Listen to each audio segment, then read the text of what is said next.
Récemment, ce restaurant a perdu un salarié, un étudiant immigré dont le titre de séjour a expiré.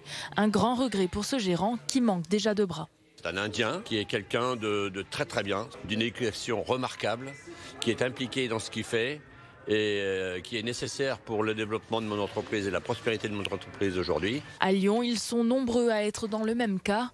Le domaine de la restauration manque de personnel et peine à recruter.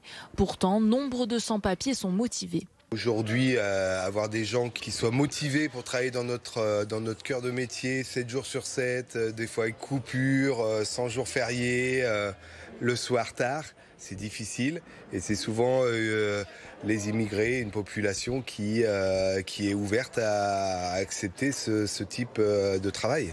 Vu que c'est des métiers où il y a un gros turnover, il y a souvent des postes libres. Et donc il y a souvent des gens qui viennent voir si on ne recrute pas et malheureusement qui sont en situation de précarité. Le gouvernement souhaite inclure une mesure dans le projet de loi immigration. Celle-ci permettrait de faciliter l'embauche des personnes immigrées en créant un titre de séjour pour les secteurs en tension. Une décision que le gérant de cette entreprise de métallerie accueillerait positivement alors qu'il souhaite recruter 4 salariés supplémentaires. Je pense qu'aujourd'hui, il y a des gens qui résident en France, qui sont titulaires de diplômes, qui ont des savoir-faire et qui sont dans l'impossibilité de travailler du point de vue purement juridique. Et ça, c'est quand même une aberration. On a besoin, je pense, dans notre économie de tous ces talents. Le projet de loi immigration sera débattu en 2023.